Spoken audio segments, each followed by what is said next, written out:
وصحبه أجمعين. رب اشرح لي صدري ويسر لي أمري واحلل عقدة من لساني يفقه قولي. Rabbi yasir wala tu'assir wa tammim bil khair. Ahlan wa sahlan yang berbahagia Al-Fadil Ustaz Muhammad Nazri bin Haji Mustaqim kerana sudi bersama-sama dengan Gema Nur Iman dalam kuliah duha hari ini dengan sambungan surah Al-Baqarah, juga bersama-sama yang dikasihi para pencinta ilmu, pencinta Al-Quran, sahabat-sahabat jannah. Terima kasih kepada grup Gema Nur Iman, tim pengurusan Gema Nur Iman yang dipimpin oleh pengurusi Puan Rosniyati binti Mansur dan para barisan AJK-nya. Jadi untuk memberkati majlis kita pada pagi ini, marilah sama-sama kita membaca umul kitab yang akan dipimpin oleh Al-Fadil Ustaz. Al-Fatihah. A'udzu billahi minasyaitonir rajim. Bismillahirrahmanirrahim. Alhamdulillahi rabbil alamin. Ar-Rahmanir Rahim. Maliki yaumiddin. Iyyaka na'budu wa iyyaka nasta'in. Ihdinas siratal mustaqim. صراط الذين أنعمت عليهم غير المغضوب عليهم ولا الضالين آمين. Amin, amin, amin ya Rabbal Alamin. Semoga majlis kita diberkati dan berjalan dengan lancar dengan izin Allah Subhanahu Wa Taala. Saya dengan penuh ta'zim menyerahkan kepada Al-Fadil Ustaz. Tafadhal mashkura. Comel betul Arnab tu. أعوذ بالله من الشيطان الرجيم. بسم الله الرحمن الرحيم. الحمد لله رب العالمين. الحمد لله الذي هدانا لهذا وما كنا لنهتدي لولا أن هدانا الله. نشهد أن لا إله إلا الله وحده لا شريك له ونشهد أن سيدنا ومولانا محمدا عبده ورسوله. اللهم صل وسلم وبارك على محمد وعلى آل محمد كما صليت على إبراهيم وعلى آل إبراهيم في العالمين إنك حميد مجيد.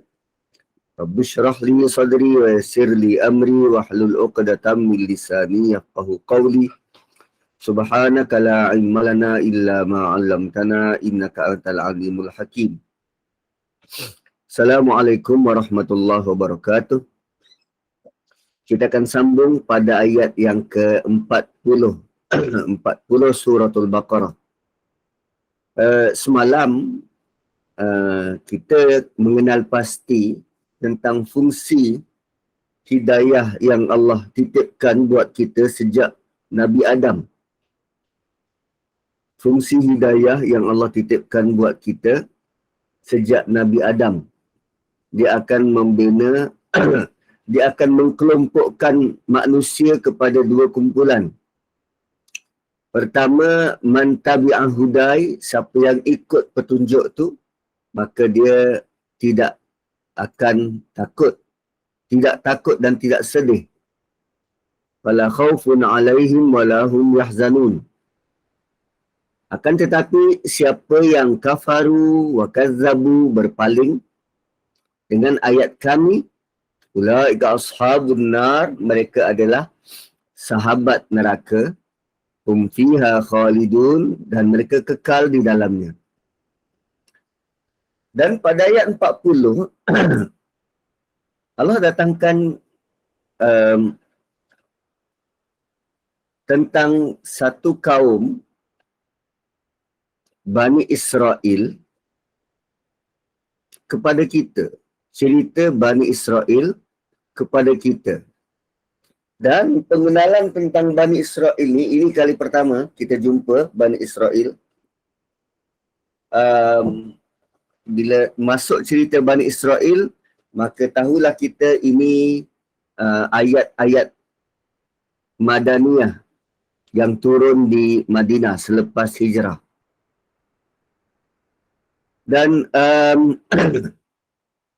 kalau kita tengok, selepas cerita Nabi Adam, sepatutnya ceritalah Nabi selepas Nabi Adam.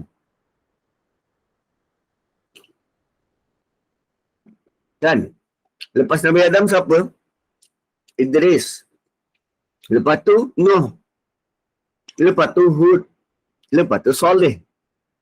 Ceritalah Nabi selepas Nabi Adam. Perkenalkan mereka satu persatu.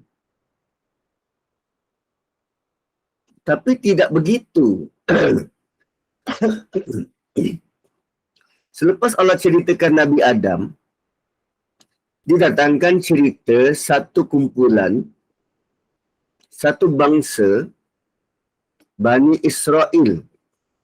Pengenalan buat kita. Siapa dia Bani Israel? Malah kisah Bani Israel ni yang paling panjang dalam surah Baqarah. Kisah Bani Israel ni yang paling panjang dalam surah Baqarah. Lalu macam mana kita nak fahamkan kaitan antara Nabi Adam dan Bani Israel? Kan? Kalau kita lah bercerita, pertama tentang Nabi, satu orang Nabi dan keluarga dia, tiba-tiba masuk cerita lain tentang satu kaum. Apa kaitan keduanya? Apa munasabahnya? Tuan-tuan dan puan-puan, jalan hidayah dan dakwah ni, dia ada fasa-fasa dia. Ada peringkat-peringkat. Dan peringkat pertama adalah peringkat yang sama level dengan diutuskan Nabi Adam. Iaitu satu orang individu diutuskan kepada satu kaum. Satu individu diutuskan kepada satu kaum. Dan individu-individu ni, setiap individu ni dia bertanggungjawab atas kaum dia. Lalu bila terdapat penolakan daripada kaum dia, dan individu ni dah berusaha sedaya upaya, ajak,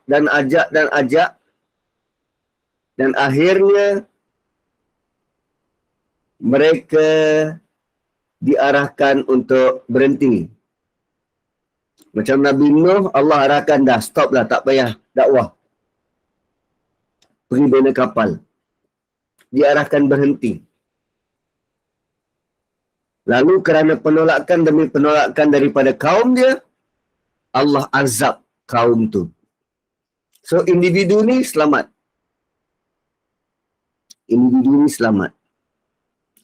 Cuba bayangkan kalau kita satu orang nak mengajak puluhan ribu manusia lain untuk ikut apa yang kita percaya. Kan susah. Sukar. Sangat sukar. Jadi daripada dakwah itu by individu, satu-satu orang, Allah tukar kepada satu kaum.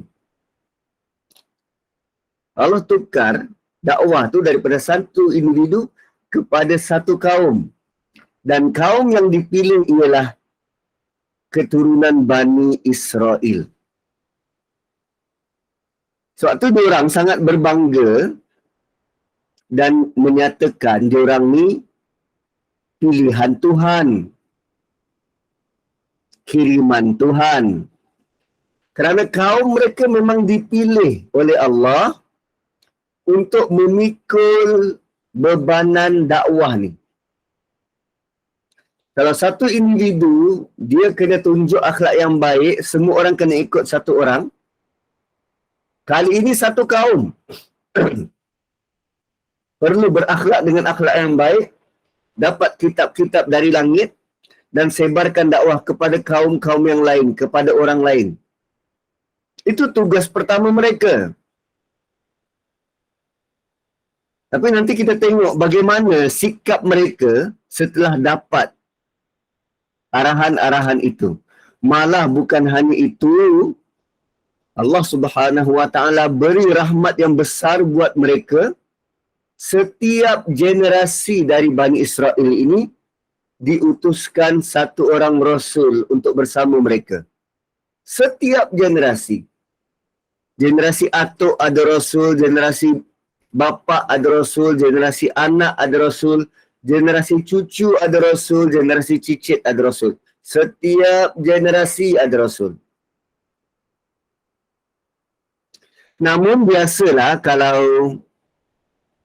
kita lebih dari orang lain,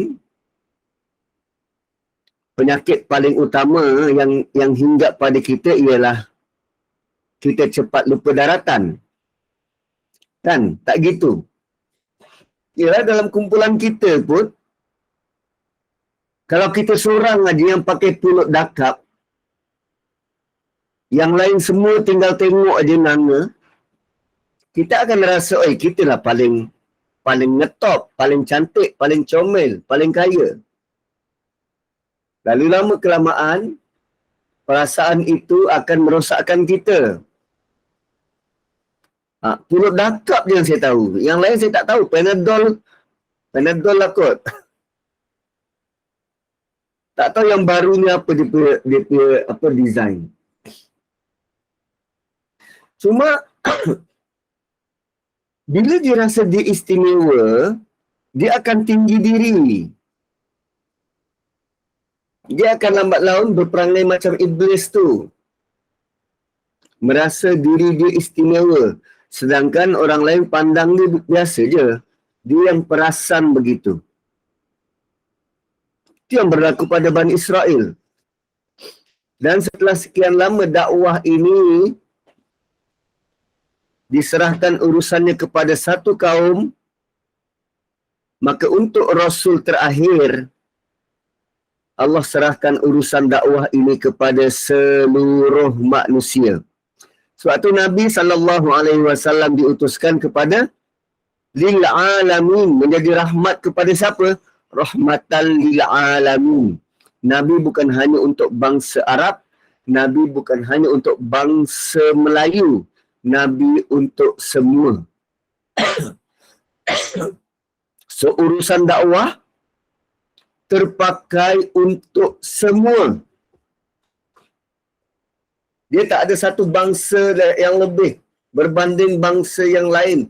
Tak ada seorang individu yang lebih berbanding individu lain. Semua sama-sama bertanggungjawab untuk urusan dakwah ini. Maka sebarkanlah Islam kepada seramai mungkin manusia, dan itu untuk umat akhir zaman. So nampak tak dia punya peringkat-peringkat tu? Itu yang kita boleh faham bagaimana ayat 39 penghujung cerita Nabi Adam dikaitkan dengan ayat 40. Dikaitkan dengan ayat 40. Satu cerita tentang Rasul yang diutuskan secara individu kepada satu kaum. Ayat 40 adalah tentang satu kaum yang diutuskan kepada sekalian banyaknya manusia. Jom kita belajar dari kaum ini. Apa yang Allah ceritakan ini mungkin bentuk bentuk kesilapan, kegagalan, kedegilan. Tapi yang pasti dia bawa pengajaran besar untuk kita. Boleh jadi kaum ini mewariskan perangainya pada kita dan kita ikut perangai itu. Boleh jadi. Jom kita tengok. Ya Bani Israel, wahai Bani Israel. Allah terus mention nama kaum ni, Bani Israel. Anak-anak kepada Israel. Israel ni Yaqub. Nama bagi Yaqub. So Allah terus mention tanpa berselindung, bagi tahu terus siapa orang ni. Bani Israel, wahai Bani Israel. Uzkuru ni'mati allati an'amtu alaikum. Ingat, kenanglah. Bila suruh ingat dan kenanglah nikmat-nikmat yang telah diberikan kepada kamu.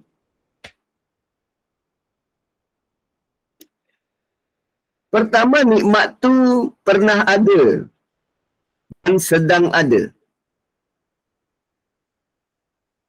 Kan? Pernah ada dan sedang ada.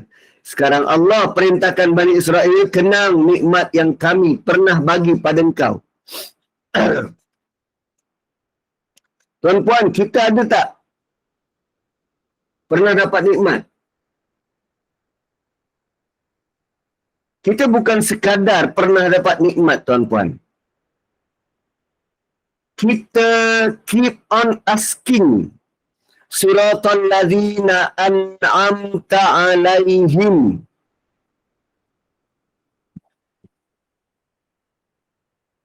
Kita bukan sekadar dapat nikmat. Kita keep on asking. Ya Allah, ihdinas siratal mustaqim. Tunjuk kami jalan yang lurus. Suratul ladzina an'amta alaihim. Jalan yang pernah engkau beri nikmat pada mereka. Kita secara tak langsung sebenarnya minta nikmat yang sama yang pernah Allah beri kepada Bani Israel. Nikmat hidayah dari Nabi dan Rasul. Sama, an'amtu alaikum. Kita minta an'amta alaihim. So, apa beza kita dan mereka? Sama. Sebab tu jangan warisi perangai Bani Israel. Jangan kufur nikmat dari Allah. Itu pengajaran-pengajaran yang utama untuk kita. Kenang nikmat Allah. Jangan kufur nikmat.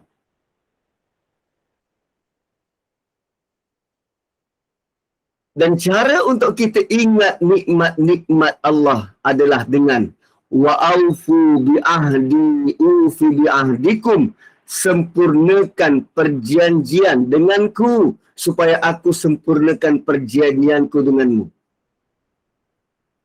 Aku janji pada Allah, hidupku dan matiku hanya untukmu ya Allah. Kita sempurnakan janji itu, Allah sempurnakan janji dia bagi kita syurga. Dan di hujung ayat ni wa iyaya farhabun, dan hanya padamu wa iyaya, dan kepada akulah, Allah kata, dan kepada akulah sahaja farhabun, kamu merasa rohaba. Farhabun, kamu merasa rohaba. Rohaba sengaja saya belum nak translate dulu. Tapi cuba tengok ayat ini. Pertama, an'amtu alaikum sama dengan surah Fatihah, an'amta alaihim. Yang kedua, wa'aufu bi'ahdi, sempurnakan janji denganku, sempurnakan janjimu terhadapku. Aufi bi'ahdikum. Apa janji kita pada Allah? Janji kita pada Allah ialah iyyaka na'budu. Tu wa iyyaya. Kita baca iyyaka. Kita baca iyyaka na'budu wa iyyaka nasta'in. Sekarang ni untuk Bani Israel wa iyyaya. Ni tak jauh beza kita dengan Zionis ni. Kita dengan Yahudi ni tak jauh beza. Sama. Iyyaka kita ucap dan mereka diberi arahan wa iyyaya. Bezanya ialah kita willingly untuk sembah Allah, mereka diperintahkan untuk sembah Allah.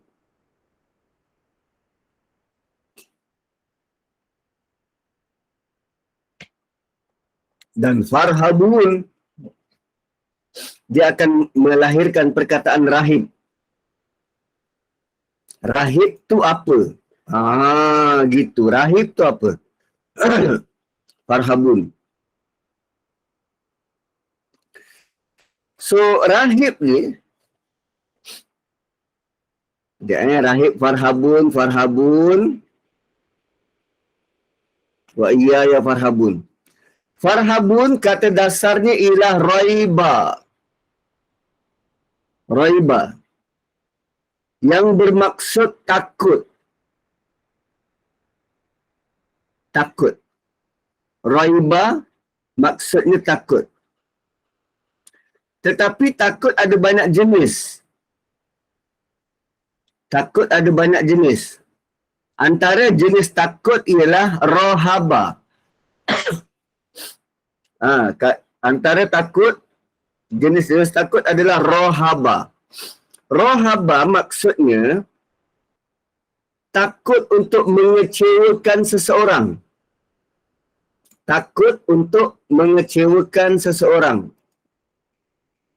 Kan macam kita buat kelas macam ni, kadang-kadang saya tak sempat nak bagi tahu, tuan-puan dah tunggu, rupanya kelas pagi tu batal. So saya takut nak kecewakan anda. Tu.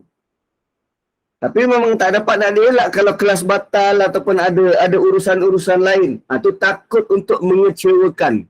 Rohaba. Contoh lain, kalau ada orang yang kita hormat, maka kita takut untuk berbuat sesuatu yang boleh kecewakan orang tu kerana rasa hormat kita. Bayangkan kalau dengan manusia kita rasa begitu, apatah lagi dengan Allah. So dari kalimah rohaba inilah golongan-golongan agama terdahulu digelar sebagai rahib. Rahib. Mereka diingatkan supaya takut pada Allah, supaya mereka ikut arahan agama yang menggariskan jalan yang benar. Dan kita tahu bahawa ajaran agama mereka telah diubah suai. So bila ajaran yang dipakai oleh orang ramai bukan dari teks asal, maka orang yang nak mengamalkan yang asal pula menjadi takut. Kan macam sekarang ni, agama kita kan banyak amalan-amalan tambahan. Sehingga orang-orang yang nak betul-betul nak buat sunnah rasa macam terpinggir. Dan akhirnya orang ramai keliru. Mana satu ni? Sebab itulah Allah sebut pada Bani Israel tentang urusan agama, biar ada perasaan rohaba tu, takut. Takut kita nak menyeleweng. Takut dengan Allah, bukan dengan orang. Takut dengan Allah. So kalau kita beramal dengan dalil yang sahih, teruskan sahaja buat. Jangan takut pada manusia. Jangan rohaba pada manusia. Tapi yarhabunlah, farhabunlah pada Allah Subhanahu wa ta'ala. Dan itu lebih utama.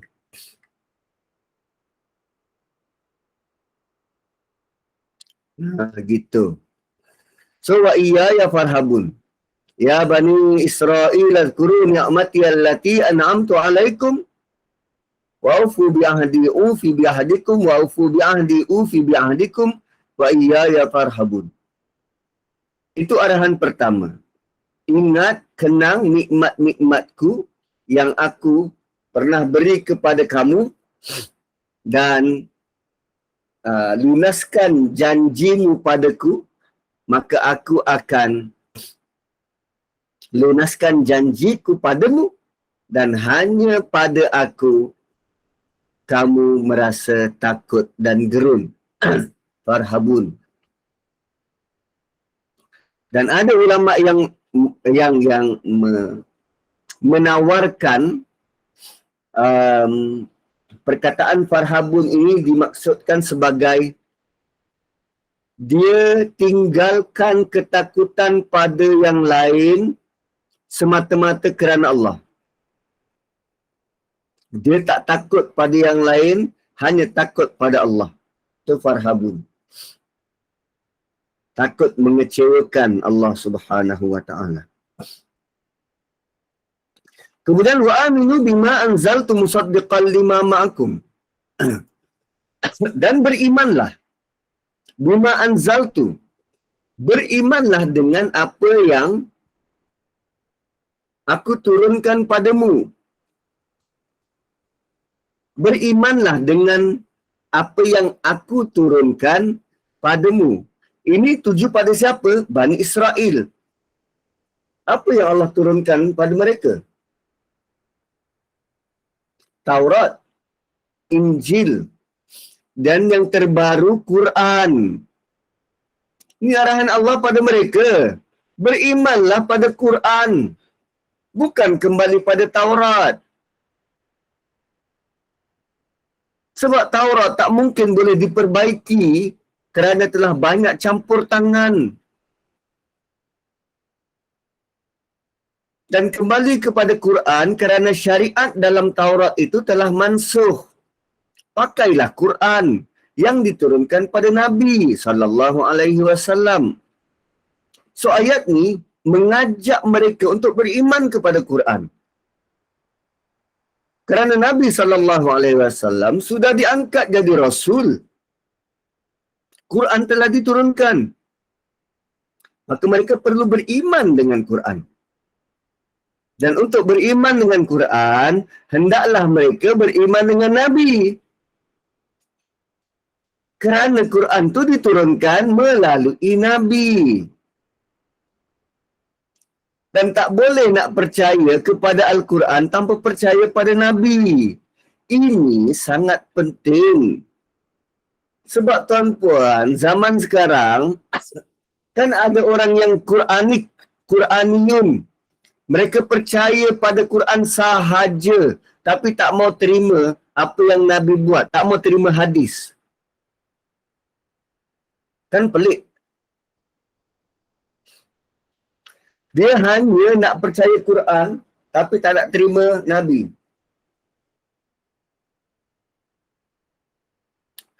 Sedangkan Quran dan sunnah hadis keluar dari mulut yang sama.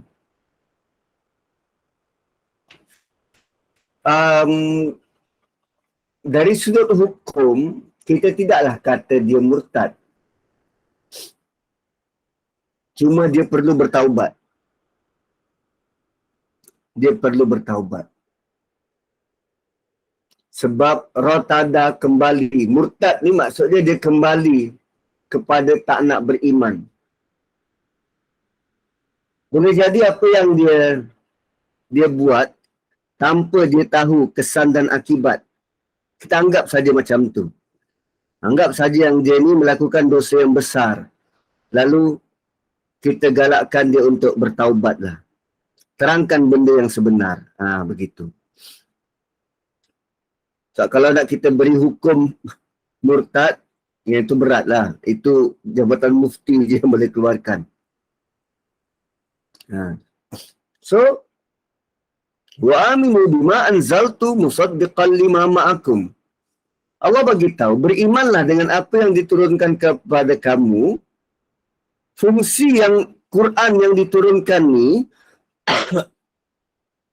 musaddiqan lima ma'akum. Dia membenarkan apa yang ada di tangan kamu.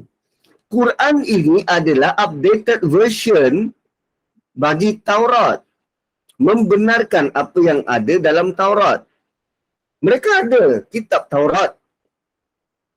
Dan Quran itu memperjelaskan pula apa yang ada dalam Taurat. Dan memang terdapat banyak persamaan antara Taurat dan Quran. Dan sekarang kerana updated version sudah datang, tinggalkan Taurat, ambil Quran dengan sepenuhnya. Begitu. Kan ada banyak kuliah-kuliah, kan forum-forum tentang perbandingan agama, perbandingan kitab ni. Zakir Naik pernah terangkan dan banyak lagi speaker-speaker yang begitu fluent menguasai kedua-dua kitab. Dan kesemuanya bersetuju kepada ajaran tauhid yang sama. Lalu ambillah updated version. Kenapa nak ambil kitab lama? Ambillah kitab baru dan terkini. Malah mereka sendiri telah lama begitu percaya dan membenarkan apa yang ada dalam Taurat. Terutamanya berita tentang kedatangan Nabi Muhammad sallallahu alaihi wasallam. Malah mereka tahu bahawa akan datang Nabi akhir zaman. Dan Nabi itu akan datang ke Madinah. Itu mereka tahu. Sebab tu ada perkampungan Yahudi di Madinah. Siap sedia tunggu dekat Madinah. Dan mereka memang tahu kedatangan Nabi itu. Cuma yang mereka tak boleh terima ialah Nabi berbangsa Arab. Nabi berbangsa Arab. Itu je. Sebab mereka sudah terlalu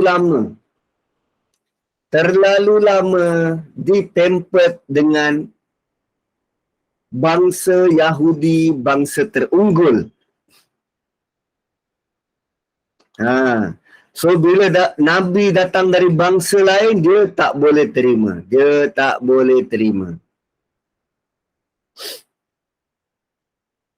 Benda ni penyakit yang besar, tuan-tuan. Penyakit besar bagi manusia.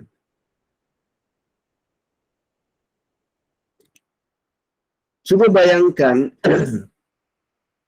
kalau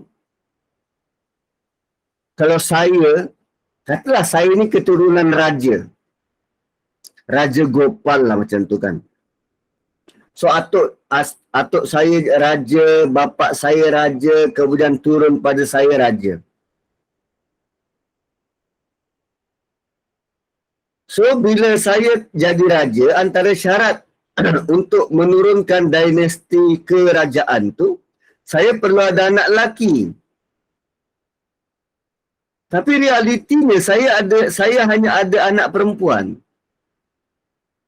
Lalu kerana tak cukup syarat tu, maka dinasti kerajaan saya perlu dialihkan kepada adik-beradik saya. Dinasti kerajaan saya tu perlu dialihkan kepada adik-beradik saya, mana yang lebih tua, yang ada anak lelaki.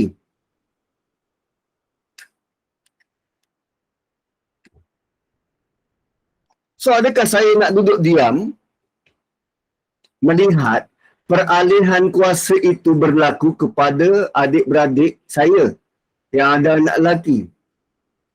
Atau saya cari jalan juga macam mana nak gubal dan gubah undang-undang sedia ada agar keturunan saya tetap dapat kepimpinan raja.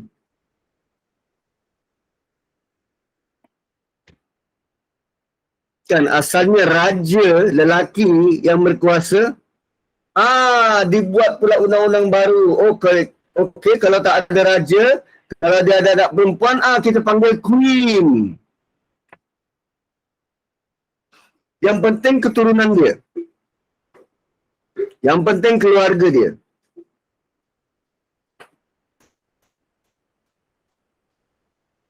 Itu perangai Bani Israel. Dia nak dia je. Dia tak nak orang lain. Sebab tu, ayat 40, Allah suruh kenang balik nikmat yang pernah kami beri pada engkau. Nikmat apa? Nikmat Rasul berzaman-zaman. Tapi apa yang engkau buat pada Rasul-Rasul tu? Kau dah berjanji pada Allah untuk taat, patuh kepada perintah Allah dan Rasul. Tapi apa yang korang buat? Korang pergi bunuh. Korang pergi cela. Pergi maki. Kamu tak takut Tuhan ke? Tu ayat 40. Tak takut Tuhan ke? Ayat 41. Dan sekarang berimanlah dengan Quran ni. Yang Quran ini musaddiqan lima ma'akum. Membenarkan Quran ini menjelaskan apa yang pernah ada pada kamu dulu. Kitab Taurat. Wala takunu awwala kafirin bih. Dan jangan kamu menjadi orang pertama yang engkar dengannya.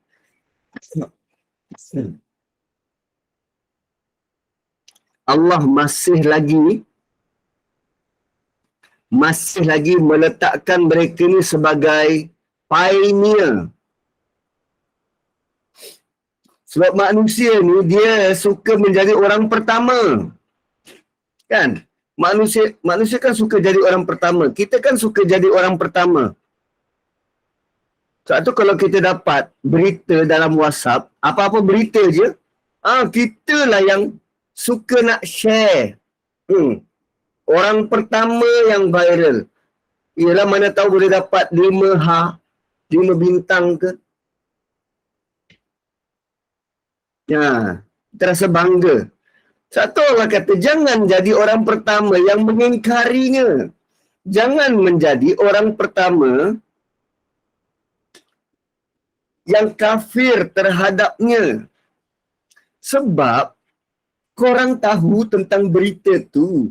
Korang tahu tentang Muhammad sallallahu alaihi wasallam. So jangan jadi orang pertama, korang yang mula-mula tahu dan koranglah yang mula-mula ingkar terhadap dia.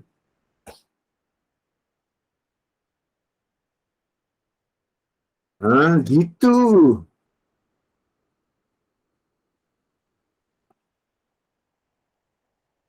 Kan orang Yahudi sekarang dia tak terima Islam kerana mereka lihat apa yang tidak diterima oleh puak Yahudi zaman mereka. Mereka lihat orang Yahudi itu duduk dengan Nabi tetapi tidak beriman. Kan Yahudi Qairuza, Qainuqa, Bani Nadir. Kan mereka tak beriman kecuali sebahagian kecil. Maka Yahudi sekarang sangka mesti ada sesuatu yang tak kena dengan Islam hingga atuk nenek mereka dulu tak mahu masuk Islam. So, pendeta Yahudi sekarang ni, dia halang pengikut dia dari belajar dengan Nabi dan mereka akan tanggung dosa pengikut-pengikut mereka juga kerana pengikut mereka menolak Islam semenjak zaman berzaman kerana disebabkan pendeta-pendeta ni.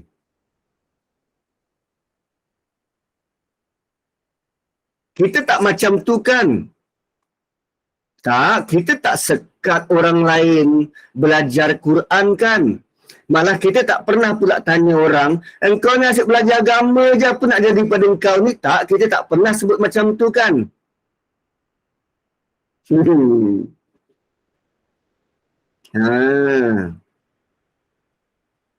So ada perangai itu ada.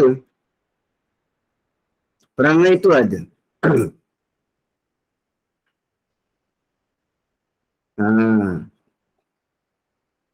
Dan ada je guru-guru yang mengajar tentang Quran, tapi kerana dia tak cukup dalam ilmu dia, maka dia akan menyebabkan kekeliruan besar pada murid dia.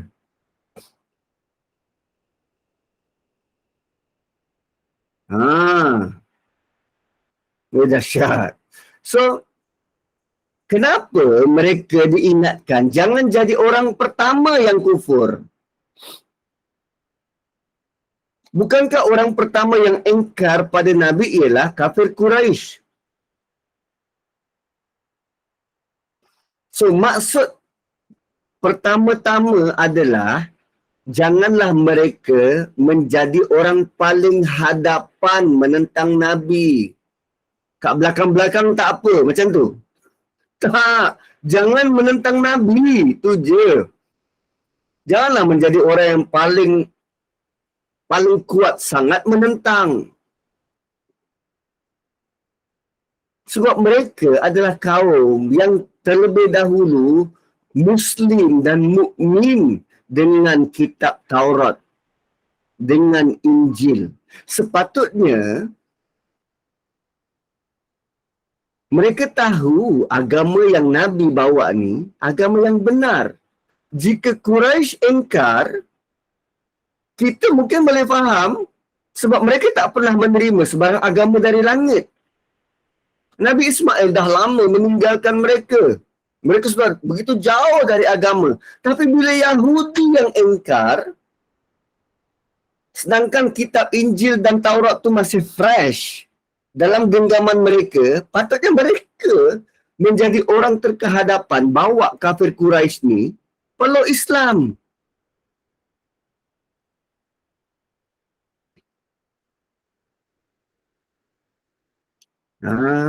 Gitu. Tapi itulah. Gitulah Bani Israel.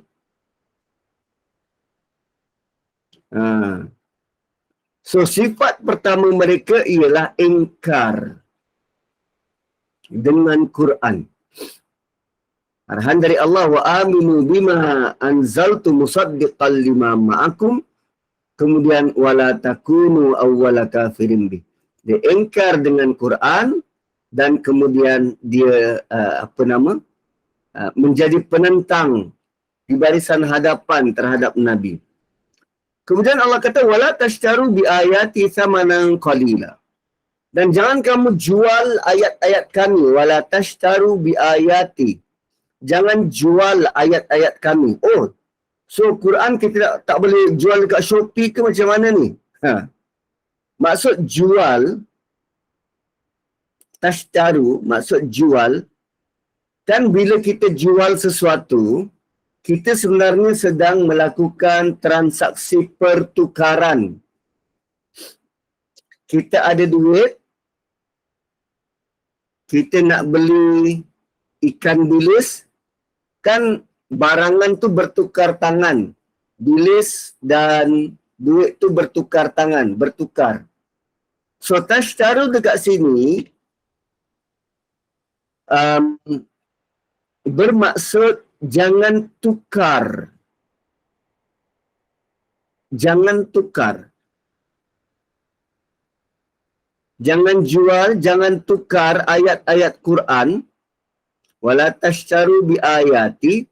Jangan tukar ayat Quran dengan habuan benda atau pengaruh. Jangan kerana fikirkan periuk nasi dan perut, kita sanggup tukar ayat Quran.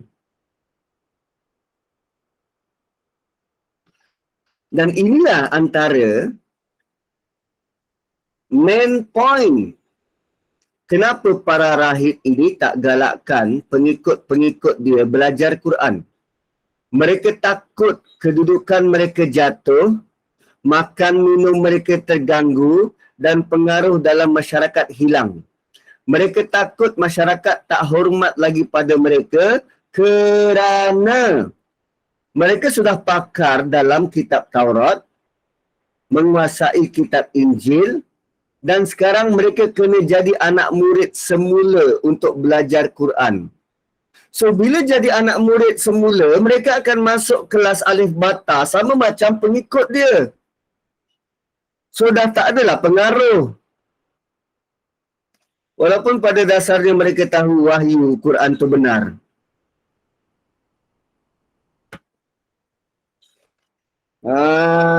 Gitu. Kan katalah ada kitab baru turun dari langit. Kitab baru turun dari langit. So maksudnya setiap manusia ada peluang yang sama untuk belajar dari awal. Tak kira lah dia level mufti ke sebelum ni, dia level rahib ke sebelum ni, dia kena belajar dari awal sama-sama dengan orang yang lain. So apa kelebihan dia? Tak ada. Tak ada. Itu yang diorang tak nak galakkan tu. Wala tashtaru bi ayati. Jangan tukar, jangan jual ayat-ayat kami. Samanan qalila. Dengan upah yang sedikit.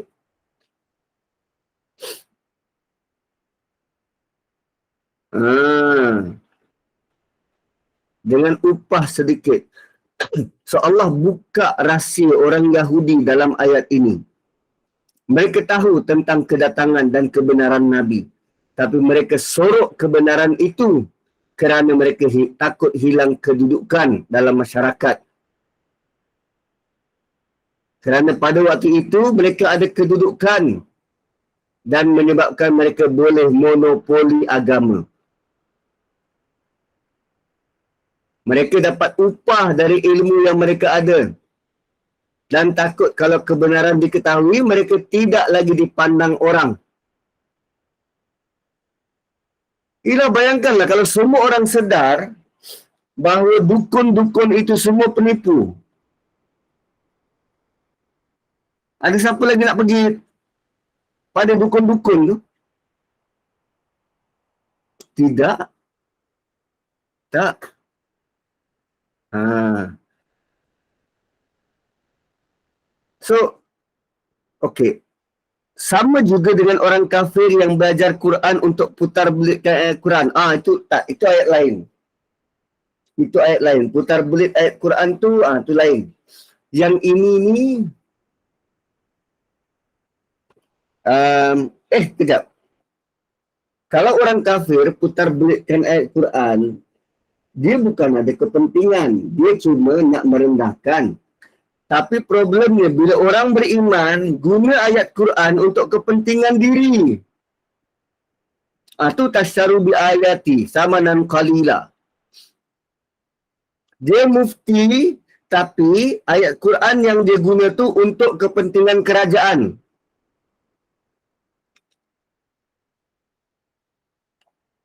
Kita jadi penjual, kita tunggang ayat Quran untuk lariskan jualan kita.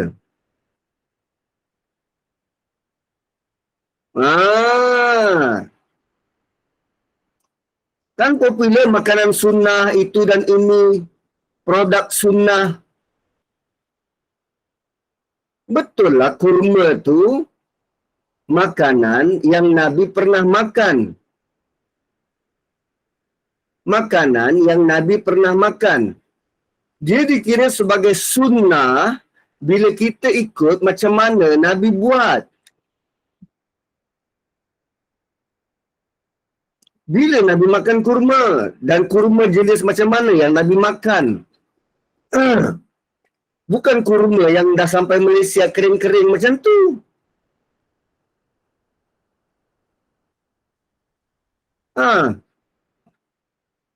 Bukan macam tu. Dan menariknya ayat 41 ni Allah tutup dengan wa iyaya fattaqun. Hanya kepadaku kamu bertakwa. So yang jenis suka tunggang agama, dia punya galang ganti adalah takwa pada Allah.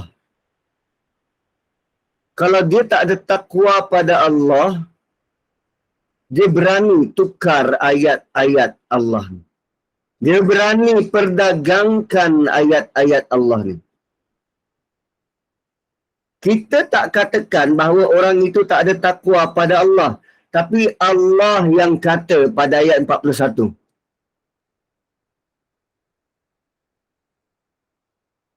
Bertakwalah pada Allah. Hanya padakulah kamu kena bertakwa. So, ayat Quran bukan untuk diperdagangkan begitu. Dan masyarakat kita telah lama tenggelam dengan, Ustaz, ayat ni apa khasiat ni Ustaz? Ustaz, ayat ni apa faedah ni Ustaz? Maka daripada tak ada apa-apa menjadi ada-ada. Ustaz tu pun bagi tahu, ini faedah ni macam ni. Baca 7 kali dekat 7 perigi, boleh jadi bidadari. Khasiat zikir-zikir. Lalu, lama-kelamaan, dipesongkan oleh syaitan dan iblis, maka, okey. Air ni kalau dibacakan, Quran, asalnya botol mineral tu RM1. Setelah dibacakan Quran 30 juzuk, harganya RM10.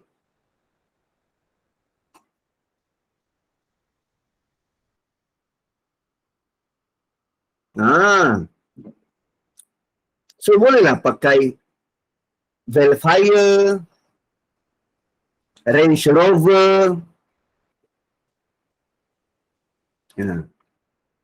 Tahukah anda antara pseudoscience? Apa pseudoscience? Dia macam sains tapi bukan sains. Dapatan yang kata bila kita baca ayat Quran, dia boleh merubah molekul air tu jadi macam kristal cantik tu. Lepas tu dia kata, oh ini dapatan daripada Jepun. Sebenarnya kalau kita track back balik, orang Jepun tu tak pernah buat uji kaji macam tu pun. Tapi itulah yang berlegar dalam masyarakat, itulah yang dipercayai. Nah, sedangkan agama bukan berdiri dengan fakta macam tu. Agama berdiri dengan bisultanin mubin. Dengan hujah yang tegak berdiri, hujah yang jelas, hujah yang nyata, bisultanin mubin.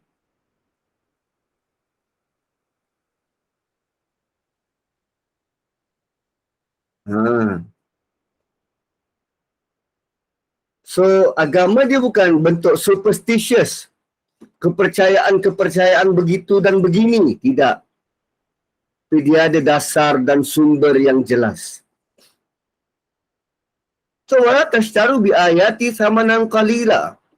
Apa yang berlaku perangai Yahudi dulu, kita warisi oleh umat akhir zaman ni, diwarisi oleh kita. Dan benda ni nak diubat. Oh, dia sudah berakar umbi. Dia sudah berakar umbi. So, cara kita nak hadapi, kita bentras dalam peringkat kita. Orang lain buat, biar dia. Kita jangan buat. Kita bentras di peringkat kita. Jangan wariskan pada anak-anak kita. Dah. Kalau orang tu dah lama buat, biarkan. Biar dijawab dengan Tuhan. Wa iyaya fattaqun. Biar dijawab dengan Quran. Sama macam kita nak buat kempen berhenti merokok ni. Tamatkan pada satu generasi ni. Orang lama-lama nak teruskan hisap rokok, silakan. Tapi biar dia berhenti pada satu generasi. Ustaz, kalau kita jual lukisan yang ada ayat Quran tu macam mana? Boleh ke? Itu bukan jual agama. Tak. Itu kita jual art. Seni. Itu kita jual seni. Cumanya, ayat apa yang kita nak perkenalkan kepada audiens, pada masyarakat?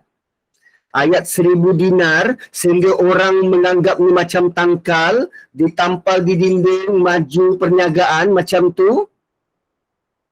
Atau ayat-ayat yang saya pernah sebut, kena tulis ayat ni, tampal di dinding, ayat macam tu, ayat peringatan. Bila dibaca kita rasa takjub, kita rasa kagum, kita rasa gerun. Berdiri bulu roma, ingat pada Tuhan.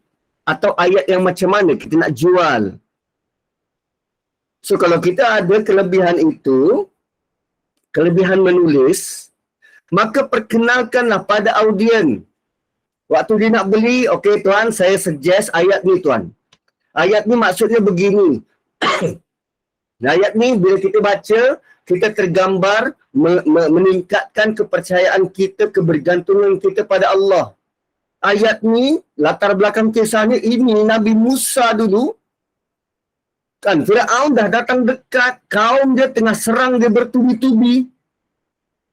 Lalu dia dengan penuh yakin, dia sebut inna ma'iya rabbi sayahdin. Sungguh Allah bersamaku, dia akan pandu aku. Lalu Nabi Musa mula mengetuk tongkat dia ke laut dan laut terbelah. Ini ayat ni mahal tuan. Kalau itu macam anda sedang berusaha bawa orang kembali pada Quran, bukan sekadar menjual seni.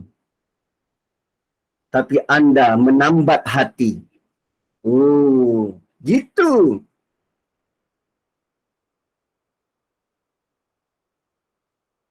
So banyak je ayat Quran yang beri kita boost of motivasi.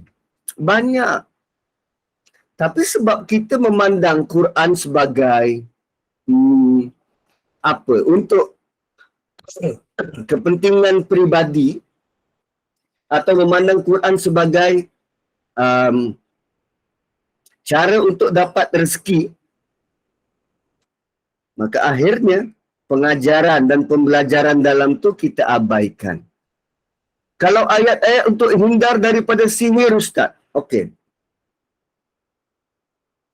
Ayat-ayat untuk hindar dari sihir berkesan kalau kita baca, bukan tampal kat dinding. Sebab kalau tampal kat dinding, kita nak siapa yang baca? Kita baca ke atau syaitan yang bawa sihir tu baca? Kan? Ayat-ayat sihir tu kita baca.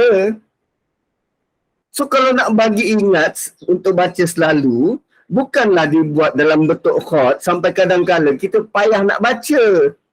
Tak, dia bukannya bahan hiasan. Kita kena baca.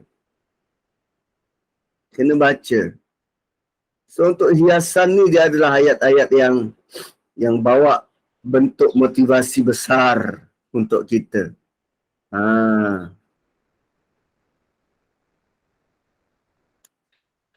So wala tashtaru bi ayati samanan qalila wa iyaya fattaqun. Jangan jual ayat-ayat Quran dengan harga yang sedikit, dengan harga yang kecil. Wa iyaya fattaqun, dan hanya kepadaku sajalah kamu bertakwa. Hendaklah bertakwa pada Allah. Jangan hirau kata-kata dan ancaman manusia. Sebab kadang-kala kita duk risau apa orang lain kata, sehingga kan kita tak berani untuk sampaikan ayat-ayat Quran. Kita tak berani untuk sampaikan ayat Quran. So baki 2 minit, tuan-tuan, saya nak kongsi tentang ada satu pengalaman. Saya pernah pergi ke satu seminar, dijemput untuk jadi penyampai. Lalu organizer berkali-kali ingatkan saya, Ustaz, kalau boleh jangan beri penekanan sangat pada ayat Quran sebab kita punya audiens ada yang bukan Islam. Kita punya audiens ni ada yang bukan Islam, takut mereka tak selesa. Dia cakap macam tu. So saya kata, okey, boleh je, boleh. So sampai hari kejadian, saya punya mukaddimah, saya cakap begini. Okay, Assalamualaikum warahmatullahi wabarakatuh dan salam sejahtera. Pertamanya saya nak buat disclaimer. Saya akan bentangkan satu cerita daripada Quran, dan kepada rakan-rakan yang belum mengenali Quran, saya nak anda semua faham bahawa orang-orang beriman ni, orang-orang Islam dan beriman ini, mereka punya hati ditambat dengan 2 benda. Mereka punya hati ditambat dengan 2 benda. Pertama Quran, yang kedua sunnah. Pertama Quran, yang kedua sunnah. So saya nak yang non-Muslim tolong dengar tentang Quran dan sunnah yang saya nak sampaikan, sebab anda nanti akan jadi buffer zone. Anda nanti bila anda tahu benda ni, anda boleh menjadi orang pertama tegur perangai orang-orang Islam dan orang beriman kalau dia tak ikut Quran. Piat telinga dia. Saya buat macam tu. Biar mereka rasa mereka pun terlibat sama. Aku pun kena tahu supaya aku boleh tegur orang-orang Islam yang ni, yang mungkin lampau-lampau ni. Ingat balik pada Quran dan sunnah. Bukan ajak mereka memusuhi bersama-sama. Korang tak faham tak apa, tapi kali ini saya nak bawakan supaya korang faham dan tolong tegur orang-orang Islam ni. Wallahu alam. Assalamualaikum warahmatullahi wabarakatuh. Kembali kepada moderator.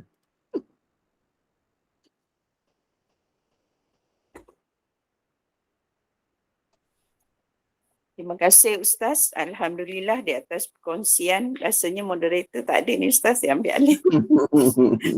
Terima kasih Ustaz di atas perkongsian yang sangat baik untuk ayat Al-Quran dari surah Al-Baqarah.